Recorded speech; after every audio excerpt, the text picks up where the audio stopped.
So, what do you want to talk about? There's a couple things that come to mind. Well, I've been to a fair number of concerts lately. Oh yeah. Okay. Let me start by saying, and we're going to get to the heart of that. Actually, let me start by saying this.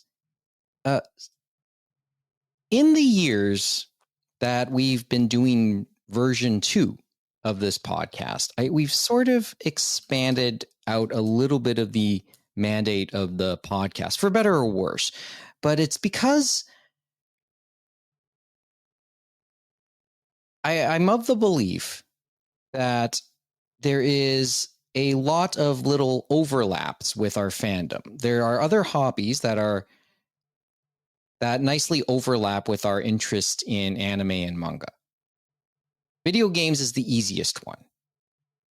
Well, yeah, it's always kind of been like this in some form or another because, Yeah. you know, plenty of people like to watch, you know, action movies. Plenty of people like to play Dungeons and Dragons, and plenty of people like to Play video games. games, and plenty of people like to, I don't know. Plenty of people are into martial arts. Plenty of people are into, plenty of people are into Asian music. Yeah, like it's because these things target a younger demographic, and nowadays, as certain fandoms and forms of entertainment get older, uh these things start catering to older people too, basically the people that were into it much earlier on. Yeah, well, yeah, or the people who got into this while young have just plain gotten older. So the demographic has kind of increased that way, has broadened in that way, because now the people who were young back then have grown in and now occupy Yeah, the in old theory they have disposable income, and in theory they have children who they can pass their interest on to, or at the very least their kids may be influenced by the things that they enjoy. Mm-hmm. Yeah, at least you think. Although sometimes kids will say, "Hey, that's not what kind of uncool stuff are you into?" That Yeah. happens too. That's how your generational gaps sometimes work. But I think, like, as the how many years have we been doing this in the version 2 era? Almost more than 6 years now. Yeah, over these past 6 years, as we've taped all these episodes, I've sort of we brought up a little bit more, got a little bit away from the anime and manga side. Not totally away, but we brought up other interests, other topics that we are very sure would appeal to a broad range of anime and manga fans. And that's sort of where this space heater kind of goes this evening. And it kind of comes back to something we talked about earlier this year. So back in February, um, it was announced that one of the top K-pop female groups, ITZY, was having a world tour, and one of the stops would be in Toronto, here, and that would be their Canadian debut, I believe. Yeah, Right? that was their first time And I think in Canada even, yeah, because it was their it was they did not do a Vancouver stop for this tour. mm-hmm. So, and the Born to Be tour, I think this was still the only Canadian stop on the Born to Be tour. Yep. The bigger Yep. surprise about maybe the hope was coming to Toronto was a nice thing, but maybe the bigger surprise was the venue chosen, and that turned out to be a 5,000 seat theater at the newly constructed Great Canadian Casino Resort, Toronto, which is on the Woodbine Racetrack compound, a place that if you listen enough to this show, you know I'm very familiar with. Don't have to go there right now, but I'm sure others will know already. And maybe more importantly to Toronto fandom, it's about a kilometer north of the Anime North compound, the Toronto Congress Center. So it's within a stone's throw, or maybe a little more than a stone's throw, but not a very long drive up north on the 27. So it was in range. I mean, you could see the Toronto Congress Center from there, or feel it anyway. Oh, really? Maybe seen is a bit overstating, but you certainly were very close, or were close enough to where everything happens for Anime North. So the area kind of would be somewhat familiar, and so I was around the area. The concerts took place this past Friday and Saturday, which were June 28th and June 29th, 2024. And you went to it, right, Kevin? So basically what we want to mention for the next little bit was our experiences in observing it. Yeah, so I went to ITZY on Saturday. 2 days before that, I went to go see Purple Kiss at the Parkdale Hall, which is not a traditional concert venue. Also did go out of Ontario, or out of the city, to see a couple things too. So back in the Easter weekend, I went to go see Angela at Anime Ottawa. And that we've mentioned that in the past, so maybe that's worth Mm-hmm. bringing up again. Some of the Asian pop stuff you've seen, And or then Asian music stuff you've yeah, seen. they've performed in Toronto before in the They did distant Fan Expo, past. Yeah, the distant yeah, past. almost 20 years ago, I believe. Almost But 20 years ago. I also then went to New York to go see Queen Bee, which is a Japanese band that's done some hit anime songs at this point. One of them is from Demon Slayer, and also they did Dororo as well. Also, last month now, I also went to go see Wien in New York again. So that was 2 New York trips that I made, and Yeah, she was formerly with Mamamoo, which is okay. my favorite Korean girl group. So there you go. So I think And I as might we go talk. see something on Friday too. Oh yeah, what are you gonna go see? I'm probably gonna go see Survive Set the Prophet on Friday. Now jog my memory. Yeah, Korean. they're a Japanese rock band. I believe they did Banana Fish and a couple other anime songs too. That's pretty cool. They actually came last year. I think they were at Anime North last year, if I'm not mistaken. Oh, yeah? Okay. So I think they did Vinland Saga too, now that I think of it. But anyway. No, I remember the musical guests at J Rock North.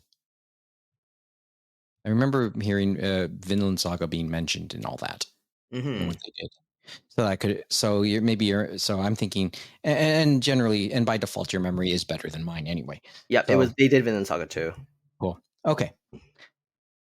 So I think what we'll speak to for the next little bit is just our observations of basically ITZY weekend. I mean, it might have been one of the more noteworthy K-pop things to have happened in Toronto for the last year. Like there seemed to be quite the buzz among the fandom when this was announced, right?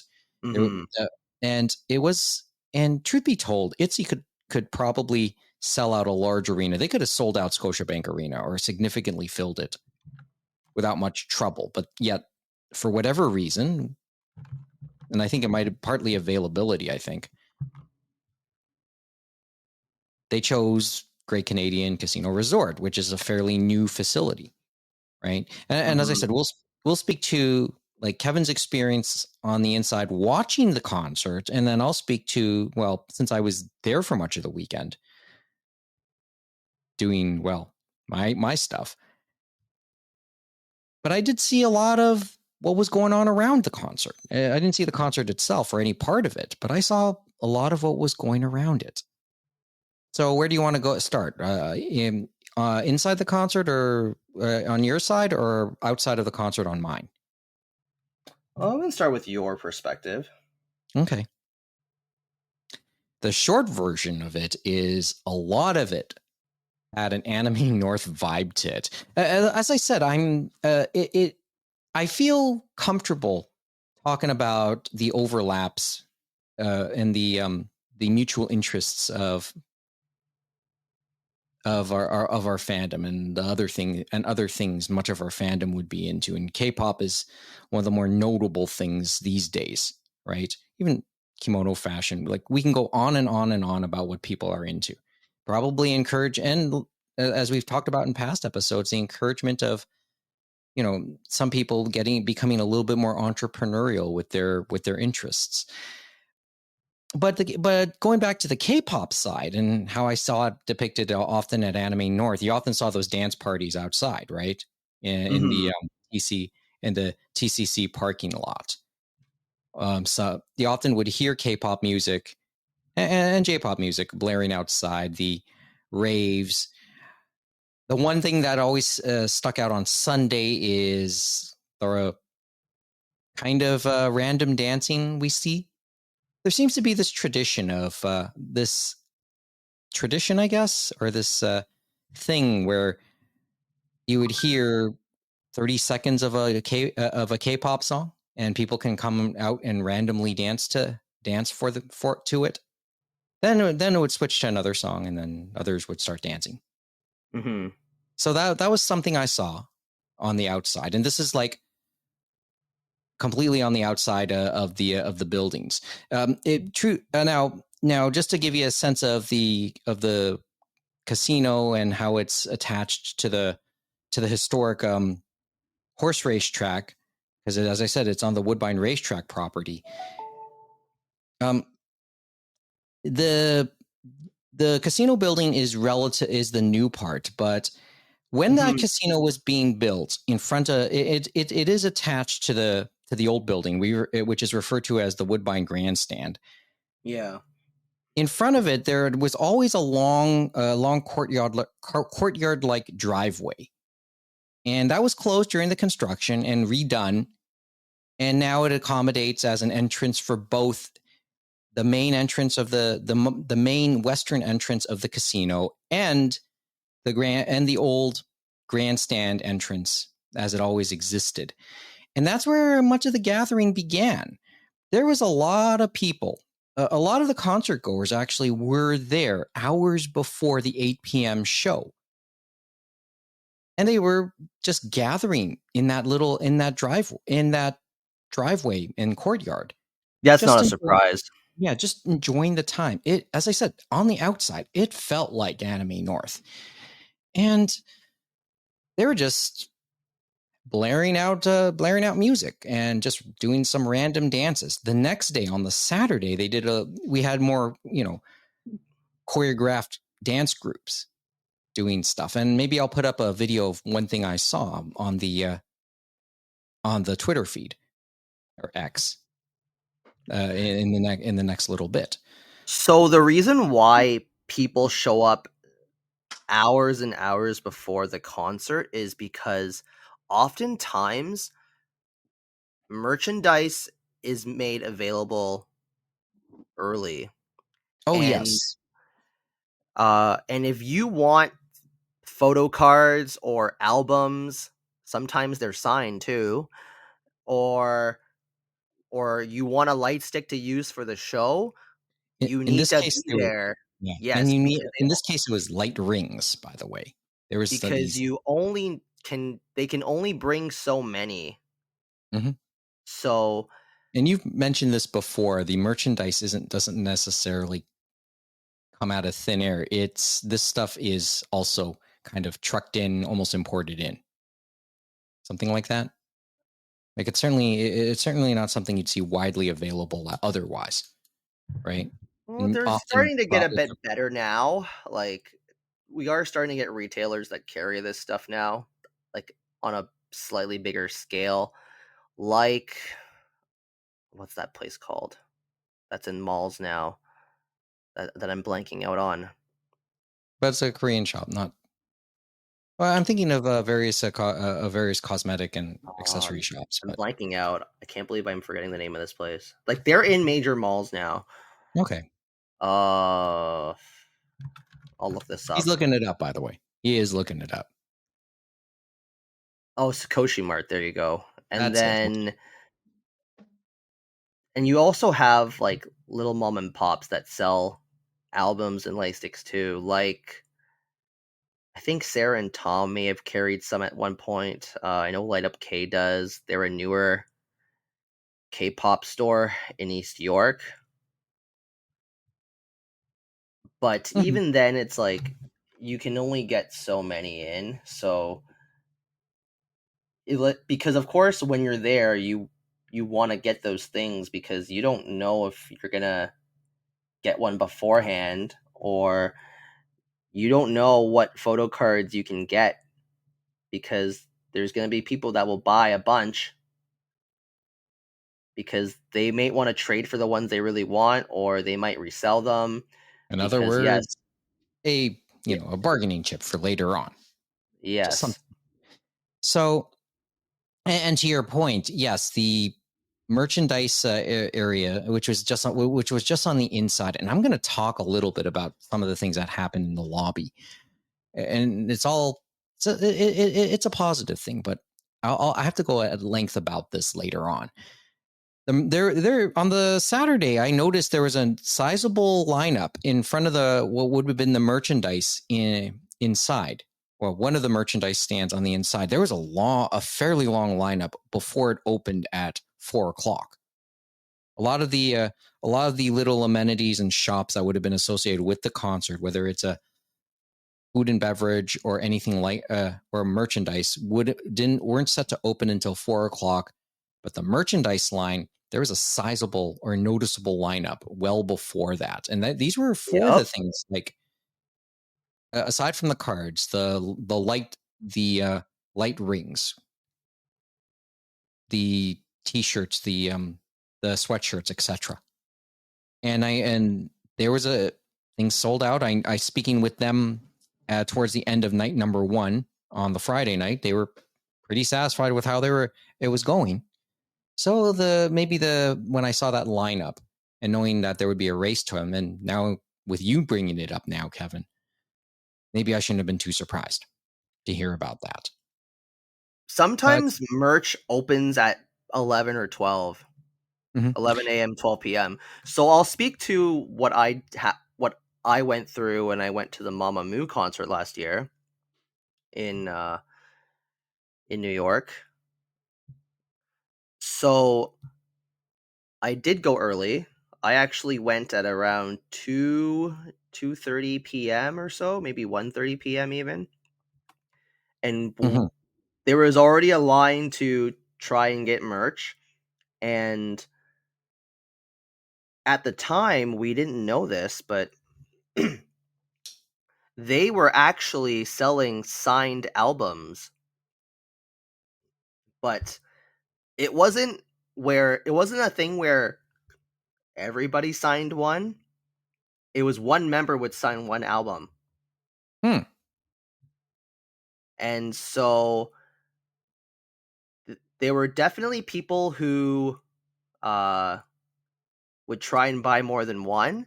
So technically, it was one album per transaction, but they did let you rejoin the line at the back if you wanted to buy another one. Well, So there were, at least you couldn't buy the whole store at once, hmm and so there were makes definitely sense. people who were buying like multiples by re-entering the line multiple times. Some Basically of taking the them, lap. yeah, some of them would have wanted, four albums, or they would want one with each member's signature because Mamamoo is a group of four women. Or maybe they would try and uh, get the one they really wanted, because they may have gotten doubles, because depending on who you dealt with at the merch table, they didn't let you pick. Initially, they didn't let you pick, but then some people were able to pick. So it kind of was inconsistent in that regard. And throughout the whole uh, time, uh, people were giving each other intel on Discord groups or through Facebook About. about, like, oh, what's the situation with the merch line, and even people who were trying to get last minute tickets, or people were trying to look for ways to get to the fan event that was happening in Queens, Hmm. which was basically a good 30-minute drive away at a Korean cafe. So it was kind of cool in that, like, in our Mamamoo Discord group, a lot of people were just trying to help people out, or give people the lay of the land, or update the situation, because apparently they restocked on those albums at one point. So we realized that the girls were signing them as they were basically just signing them like at the venue, and then more were Hmm. being brought out. So that was cool too, that they were able to spare time for that. Yeah. Well, there was a couple of MOs and reasons for people wanting to come early. Isn't just the merchandise too. I, Hmm. I I understood that there was a VIP ticket as well for concert goers for the ITZY concert. So a lot of them were there early, and I think roughly 5:30. I think it was 5 or 5:30.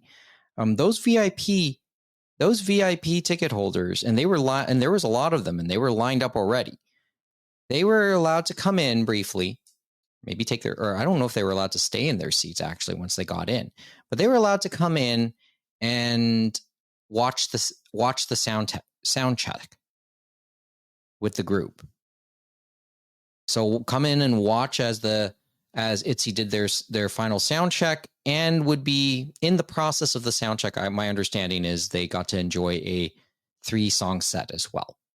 Maybe a Yeah. degree of interaction too. I don't know what would have happened inside, unless you were able to hear anything from that. So I have the VIP features here.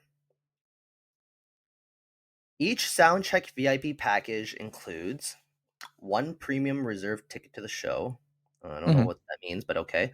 Access to the pre-show ITZY soundcheck, exclusive VIP gift item, a VIP laminate and lanyard, Mm-hmm. Yes. pre-show pre-show merchandise shopping opportunity, so you were able to buy merch before the general public. There was a second merchandise line just inside the ticket, just past the tickets, just past the Hmm. ticket, the ticket Yeah, takers. I noticed that too. Yeah, there were two tables. Mm-hmm. One Uh, one ear- in the one in the bar, and that's the one I was talking about earlier, and then one just inside where after you got in with your ticket. mhm, Yep. And I think so the VIP ticket holders got first dibs on that second one, which probably had another different set of merchandise too. Continue. Is that it? And early entry and designated check-in and on-site VIP event staff, which I guess Meant it, something a little bit more of a, let's say, catered experience. I wouldn't say catered in terms of food, but just a more tailored experience, I guess, of some sort. yeah. But, So essentially, they were allowed to stay in the arena at that point, I guess, if although they choose. although with that theater, you were allowed in and out apparently, so I don't see how that really matters, but sure. Okay, so that's Yeah, one observation. it's similar to what happened with me at the Purple Kiss concert, because I actually had a VIP ticket. Hmm. So I don't normally do VIP anything, because I don't usually see the value in these things. And in my case for Purple Kiss, it was a free ticket. So I thought, okay, sure, let's see what this is all about. I might as well. Hmm. So my VIP ticket not only included a sound check, but it involved a group photo and what else? It was also a high touch. A A high high touch was touch. available. And Oh, as in so okay. I'll I explain. So, think I know, but because you explained it before. But mhm. So a group photo means you get to take a photo with the group. However, it means you're taking it with a group of other people as well. mhm. So if you don't come with a decent sized group of your own, you will be taking a photo with the group with other attendees. Strange. Yeah, Yeah, with basically strangers. strangers. Yes.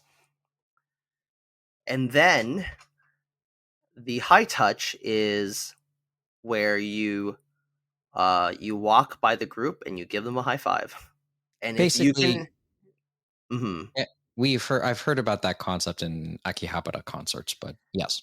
And if you can get a quick exchange in, you probably could, but don't know what else you can say if you don't know Korean or if they don't know English. I think some of them did actually, but their English is for the most part conversational. I think there is at least one person who's fluent, but yeah, you can really only say so much as you're walking by. Yeah, I get it. Yeah. Okay. So I- It feels kind of weird because like I think the sound check is nice. I do think it's a nice experience. You know, you get an extra little show out of it. You get just one more opportunity to see the people you want to see. Uh, maybe a chance to exchange a couple words. Maybe. yes. So I don't see the point of taking a photo with the group if I'm also taking it with people I don't know. And for me, because I don't speak Korean, can't really interact with them Hmm. if they don't speak English. Yes. And I just don't feel the need to. Like, I think for some, it's like, you know, you get to be close with them. You get to be near them, like very close to them. I guess that's the appeal as well. And, you know, if you can interact with them, then you can interact with them. But uh, it's a hard value proposition for me. Like, I didn't even pay for this kind of thing for Mamamoo, You're even a though I fake. did. Yeah. Yeah, I thought about it, but I didn't in the end.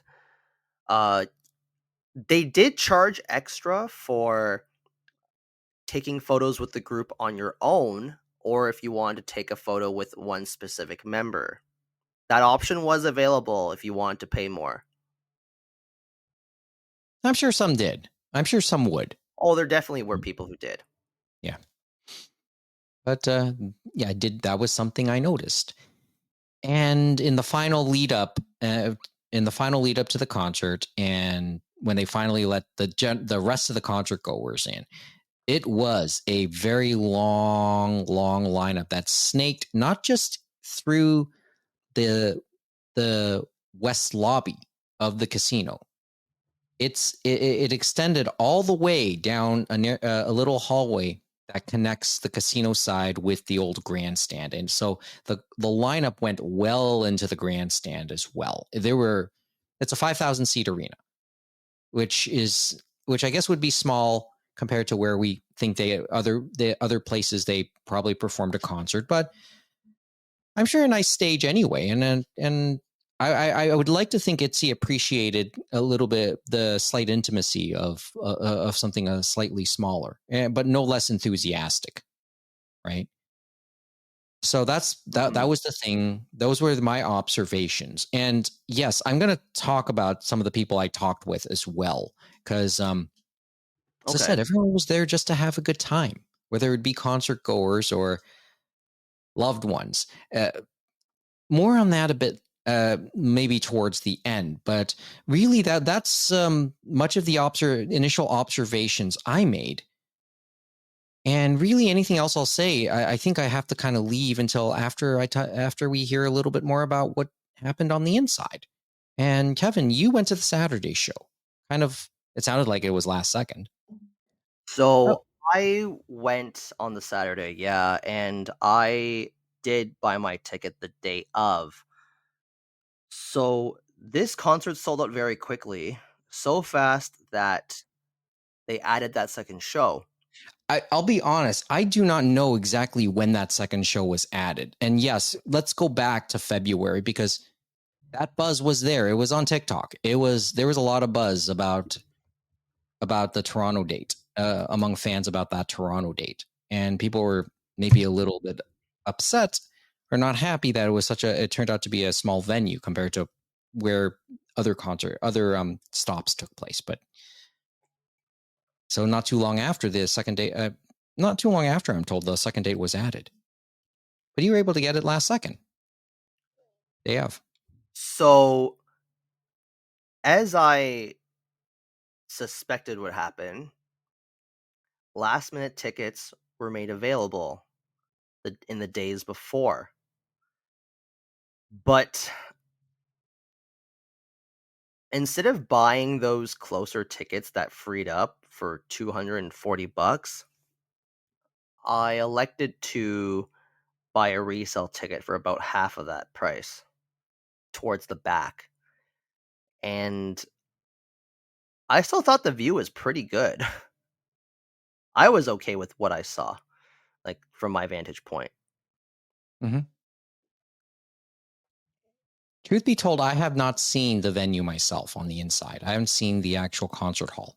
Oh. I've seen a lot of the lobby, but I've never seen the concert hall itself to this point. And yes, as I mentioned, I'm there regularly on an almost everyday basis.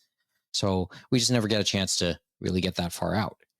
Yeah, if they don't let you in, they don't let you in, I guess. That's just the way it is. Like they don't let you in, right? If you don't have a reason to. No, but then again, there's no real reason to anyway. It's kind of far out from where I usually would be. Mm-hmm. So, okay, the concert. Just what do you want to say about that? What you saw in the concert, the atmosphere, the setup, the production values. It's pretty good. It was really good actually. And the format of the concert was very similar to Twice's concert last year. In what way? In terms of the general structure, so you probably play some opening video, and I actually missed that opening video because I was a bit late. And then you play a few songs, then you introduce yourself, do a couple more songs. Basically, this concert was done in acts, I would say. Okay, there was a So clear. yeah, there was a clear like structure to the concert. Mm-hmm. So you have like one act where you open, and then the second act involved each girl doing their own solo song, or they sung a song by themselves. Mm-hmm. And then you had another act with more songs, and then another act with more songs, which was the fake finale, because of course there's going to be an encore. Okay. And then the encore also had a fan component to it, where before the encore started, they would rile the crowd up by uh, getting fans to do the dance routines. So if they zoomed the camera to you, then you had to start dancing. And then more often than not, uh, the person would know how to do that dance routine for the song that was playing at the time. And Like this. even yeah, and I was looking down onto the first floor, and there were dozens of people just out of their seats and just doing the dance routines, because I think they did want to get noticed by the camera, but at the same time, like they just wanted to do it too. That's their way of enjoying themselves. The seats inside the theater I know are kind of modular anyway, if not foldable. But Mm-hmm. like it's clear that that if they need to open the space on the floor, they're more than capable of doing it. It's a multi-use space in that sense, right? Mm-hmm. So And the encore segment also had a fan made video that the fan base made, and they were able to project on the big screen. So a lot of people would send in their recordings of themselves welcoming ITZY to Toronto. Uh, some of them I think were at the venue, but most of them were done just either in people's homes or just in other public spaces.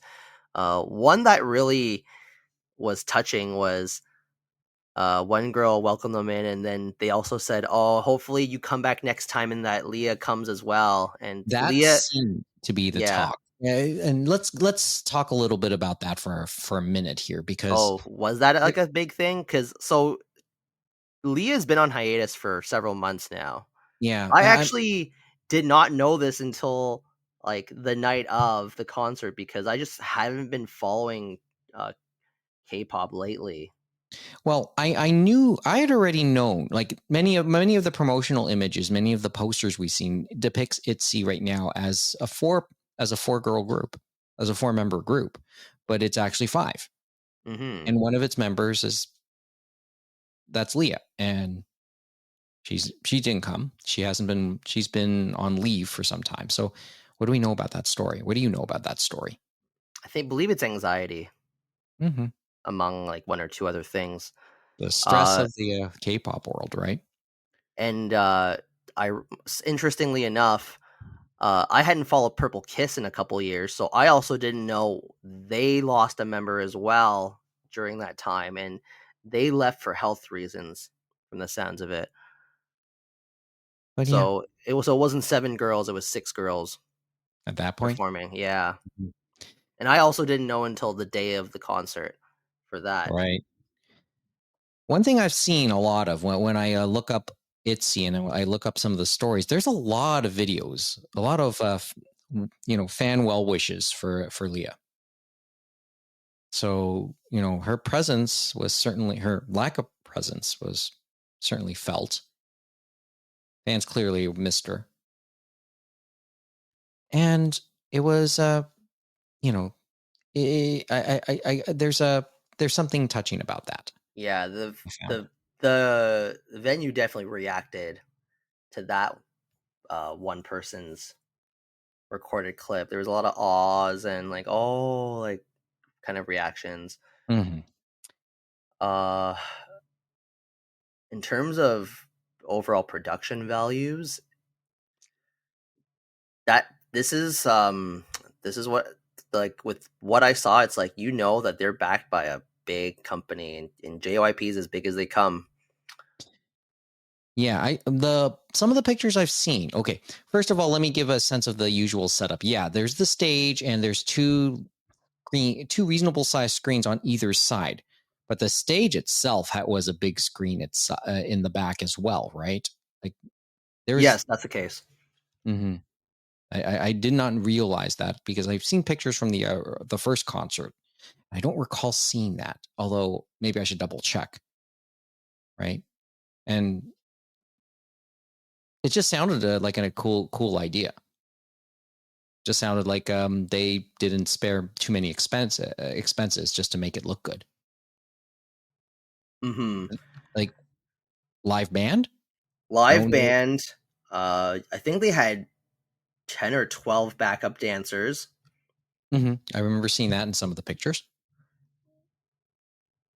And then And yes, you have that video component to it, like the mm-hmm. with multiple recorded videos that were made for the concert, Mm-hmm. for the tour. And there was a decent amount of breaks taken when they would talk to the audience and all that. I was about to say, was there a conversational component to this? Yeah, you could say so. Like, it's not Mm. like a really. Like just a little bit of banter. Just this little bit of banter in between songs. Well, I will Or say that during the encore, there was a that there actually took a longer break between the last two songs because it was a 4-song encore actually, Mhm. and uh, they actually did talk pretty in depth about like the about how they were doing and some of the hardships and some of the difficulties of doing the concert, because it's a long ass tour. Like Toronto was the last stop in North America they're even. heading, yeah, and they're heading back where? They're heading back to essentially Asia, aren't they? um I think they're heading back to Asia in some form. I just don't know exactly where, because they've well, done their European stops already, whatever they were, so they will be taking a month break before they go to Taipei, Manila, and Hong Kong, to essentially end the tour.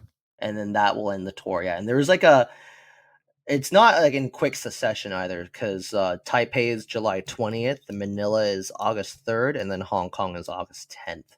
Mm-hmm. So there's that, and that was the concert, and that's as much of the concert, I guess we can mention. It was like a little over 2 hours, and my understanding is on their TikTok they did a stream afterwards after the concert as well, which was about 20 minutes. So there was a lot of social media and electronic and internet participation and internet components into all this, but Mm-hmm. it sounded like it was a lot of fun. And Kevin and I actually did meet up after the concert to have drinks and something at one of the casino bars afterwards. So it was a really, but from our standpoint, a really I'd like to think it was a fun evening. I certainly enjoyed observing it from my end.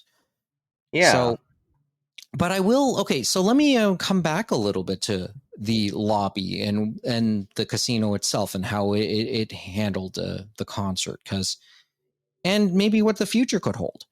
Because I think, and this is to be fair to the venues, to the venue involved, to the management of the property. There were a few lessons learned from the first major event that had happened there, the first major concerts. This is like this. There's been other things. There's been boxing cards and smaller scale concerts, but this was the second. I would argue the second major official event to have happened there that would attract a like a very different crowd to the area than what would be usually there for a casino. The first such event was actually a 2-night gala opening in early May as well, and that was as I said, it was 2 nights. It was a back to back with one of the more recent music power couples. So on the Friday night in early May, it was Gwen Stefani, and then the next night on Saturday, it was her husband, Blake Shelton. So you had a a pop rock, and then a country component on back to back nights. Those were the two big. These three concerts probably have been the three biggest crowds to come out to see anything at the venue. And as I said, this is the gala opening. There was a soft opening for the venue also on New Year's Eve. Then that was Tom Cochrane. I don't know how that did, but it took some months for it to really rev up. And as I said, I think they learned a couple key lessons, especially from the Gwen Stefani concert, because that night, what I didn't know about Gwen Stefani and her fans is that on the topic of demographic and a large demographic, I did not know Gwen Stefani had a very young demographic for fans. Certainly too young to be inside the casino, which I know would have been a concern for the casino staff on those nights. So here you were on that Friday night, and many parents actually brought their kids to the concert. But before the concert, there wasn't really too many food options. because the only food options, the closest food options were inside the casino, and kids weren't allowed inside the casino. Inside the grandstand, there would have been some food options, but there was no easy route to the food to the old grandstand. The hallway that I mentioned, where much of the ITZY lineup snaked around, hadn't opened yet. It opened up the next night for Blake Shelton. But nope, but it wasn't really, it was still kind of under wraps at that point, and certainly unknown to many people. I didn't even know, really have a sense that it existed until it was fully unveiled the next night. So I think they did, I think, learn a lesson from all that to make sure that young fans who couldn't otherwise get inside, couldn't quickly get into the casino food court, at least had options on the outside. Okay. So on the outside, where all the impromptu gatherings were happening in the driveway, the building, the owners decided to put up a pizza truck so people could buy drinks and pizza there. On the inside was even more telling. Inside the west lobby of Great Canadian Casino Resort Toronto, the west lobby that connects the theater itself, is also a bar and lounge called Signature. It's hardly ever open. It's only open whenever events take place inside the concert hall. So more often than not, it's closed. Obviously, it was open, and they did a little bit more with it. This was also where this bar was also where that merchandise lineup I talked about took place. This was also the first point for merchandise, and where a lot of those early fans tried to line up for the first set of merchandise. But one other thing they did add was a pop-up for bubble tea and gelato. So there was a gelato stand and a bubble tea stand that was also included, just in the bar and in the theater lobby. And I thought, at least they got that's one thing that they probably, I thought, was a great idea. I almost thought a very keen idea. Somebody made the right call on that. Kind of the perfect thing to have for the demographic that came out, and for the fans, like it was in the wheelhouse of the fans who decided to come out for that. So I knew before and after the concerts, they had long lineups for bubble tea and gelato. And in speaking to the owners of the pop-up, they're happy to be there, and they were happy with how business went. It's a place called M Chop Bar, and I think they have a couple outlets. I think in North York along Yonge Street, in Vaughan, in maybe Pickering, certainly in I'm trying to think, Vaughan, North York, Markham, I believe. So, in looking at their menu and tasting, and I did get a chance to try a little bit of the gelato. They had this scouted out, and maybe it's an idea if these things continue to happen, if these type of concerts, and that does lead me to some of the people I spoke with too. As I said, I spoke with some of the young concert goers who were happy to be there, and they were just looking forward to things and ecstatic to be able to see ITZY. That goes without saying. I think I've been to M-Cha before, actually. We'll check it out again. We'll remind me. Maybe I'll put up a link. So it was talking with the people, and it was just a good atmosphere. As I said, it felt like Anime North in many respects all over again.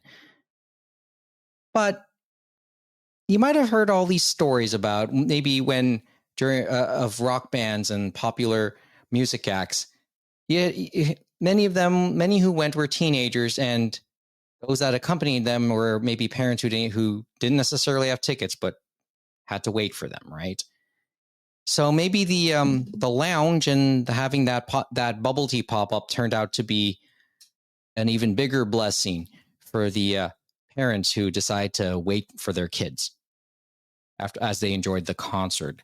A lot of the people I spoke with were parents waiting for their kids. Which I thought was really kind of funny, really.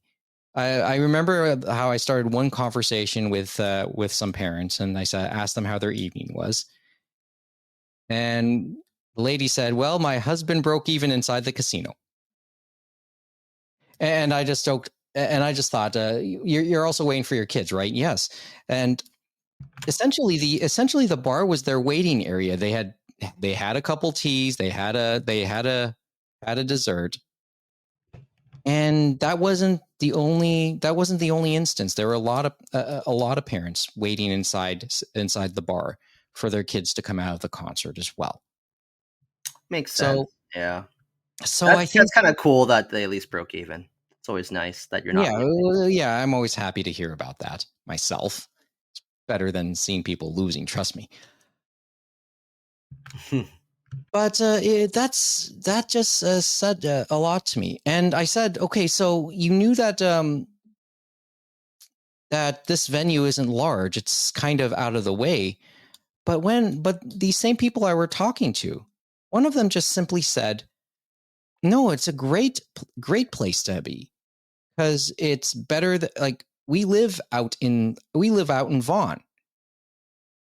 It would be a lot more difficult to drive our kids into downtown Toronto, and you know we got news reports these days about how bad the traffic is in downtown Toronto. That former member of One Direction may have made a viral video about having to walk to his concert over the weekend because he got stuck in traffic, and that was at Scotiabank Arena. Well, I heard about that. Yeah. I think that was, by the way, and I think that took place at around the same time. So this was the reason why ITZY couldn't get Scotiabank Arena. Anyway, that went kind of viral. They just said this is where we are, and this is like near the airport. It's a much easier venue to get to. It's also good for those who would have flown in just for the concert too. Yes, because it's now you're talking stone's throws away from Pearson, right? So like it's still not that straightforward, but at least it's in some close enough proximity that if you could justify taking a taxi or a ride share, then you could. Not less than 10-minute drive from the airport, right? Mm-hmm. Give or take. But they just appreciated the location, and it made me think about the long-term viability for later on. Live Nation was is the management group behind the concert venue here at the casino at Woodbine, and so they were kind of instrumental in being able to get ITZY. But it does make me think a little bit about the future. The other venue that I kind of thought of was Queen Elizabeth Theater, because they've had some Japanese pop acts, right? They've had Japanese pop and rock acts, and that's where Trash Taste had their Toronto stop on their tour last year. And Queen Elizabeth Building is also where Radwimps were last year as well. So, but it had me thinking about, okay, so can we expect, like, I think you answered the question already. We can expect to see more K-pop concerts. I mean, Jay, you talked about, we've had conversations, mics off about JYP and its feelings about Canada and Toronto as a market. Right, Kevin? Well, they were only assumed. We'll never truly know, but it did seem kind of weird that they weren't stopping by Toronto at all, or Vancouver for that matter, at the time. But we'll never truly know. Yeah, but it may open up other opportunities. I'd like to think there'll be other opportunities for Canada, for Vancouver, for Toronto, and I'd like to think there'll be other opportunities like this for for this venue as well, because it's a new venue and they're trying to find their way and be able to just get get in good shows. So I'd like to think this could be a sign of things to come. Try and be positive about it and hope that it's a sign of things to come. And maybe the fans here, the fans who of other of other K-pop groups and other acts from overseas will have something to look forward to in the very near future. But I just thought it was a very different atmosphere, and it was a very festive atmosphere, and that's not something. No matter how busy, the casino there, having observed it long enough, it does have its busy days, but you don't have what I would call as many festive days. You'll have them on the obvious holidays. But when gala opening happened with Gwen Stefani and Blake Shelton, and then the past weekend with ITZY, vibe is just different, and it adds another dimension, another layer to the overall vibe of the place.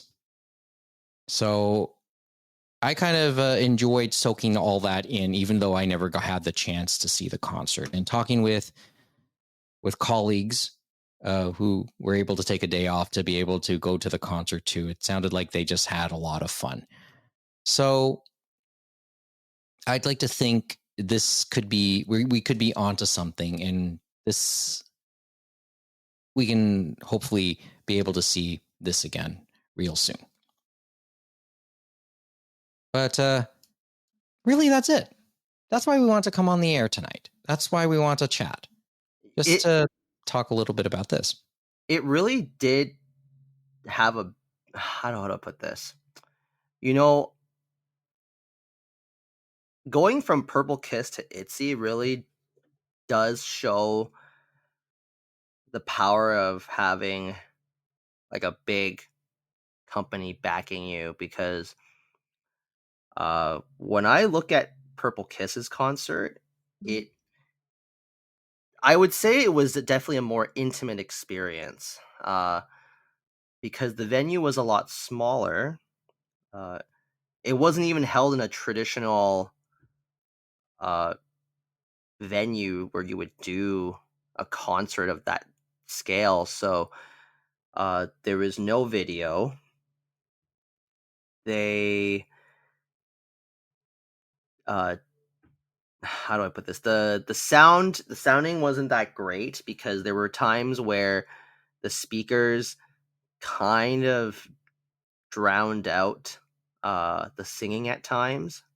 The venue was kind of hot, actually. Yeah. That's why I stood towards the back at Purple Kiss. ITZY, I didn't think it was that much better, but I think that may have very well been because there was enough people inside. But although you'd think that maybe the AC could have been a little stronger too. I don't know. Hey, maybe, and that's probably something they'll have to think about later, like for the future. Mm-hmm. I mean, they're getting used to doing these type of things, so. And it was I think their format was a little, it was similar but not as grandiose, Chaotic so to speak. or grandiose? It wasn't as grandiose. Like, it was definitely like on a smaller, more intimate scale. So one thing that they did as a break segment for At Purple Kiss was that outside the venue, you were able to ask them a question, and you would and they gave you sticky notes so you can write your question on a sticky note and then stick it on the board, and then they could possibly read it during the concert. So that was a nice little touch too. And in their case, it was their kind of side segment was two girls would do like a certain song together. Hmm. Whether or not it was a cover or if it was their own song. I think they were mostly covers But okay. of Western songs even. So Well, sure, why not? yeah, it's That something that I've happens a seen lot. before. Yeah. Oh yeah.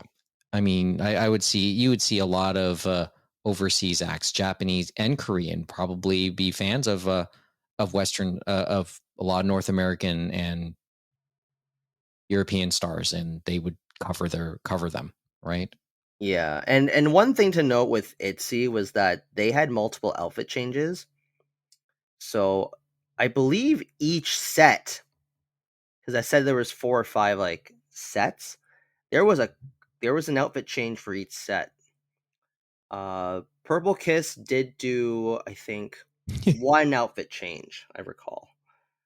Uh I never really care about that, to be honest, but it's just something that I do notice. It's interesting because like Purple Kiss is under Rainbow Bridge World. They are the same company Okay, that Kevin. also did Mamamoo. Okay. And I went to Well, their concert and it was a much bigger scale, but then this one was a much smaller scale. So, and I know Purple Kiss is not nearly as popular, so that plays into it too, I would imagine. yeah. So well, I never really thought about the more interactive parts. Put up a question, put up little videos that might be shown. I never really thought of that, but I guess this is also the sign of the times too, right? Or maybe I don't know if this is a uniquely Korean thing or a uniquely Asian thing.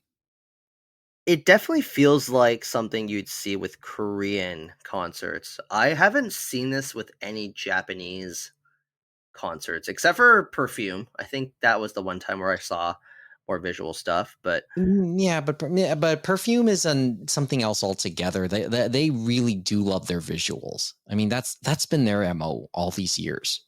I think when you it's see the way they definitely, yeah, like it's definitely something I've seen with a lot of Korean concerts, like a lot of K-pop concerts specifically. yeah, but maybe that also speaks to a little bit about their way of trying to do things and what their motivations are. I mean, we talked a Mhm, lot about in the past that they do look to appeal to abroad. Well, they do look to appeal abroad, really, outside of mhm. Korea.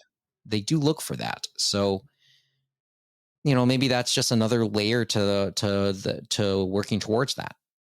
Another aspect of how they work towards that. So Mhm. yeah, as I said, a fun time had by all. And from my standpoint, I'm really curious to see what happens next in this regard. Like they can have their other concerts, they can have their like all the other types of concerts, but I'm curious to see what they'll be able to pull off when it comes to Korean acts and when it comes to other Asian acts. So and see what comes out, see the people who come out for those in the future.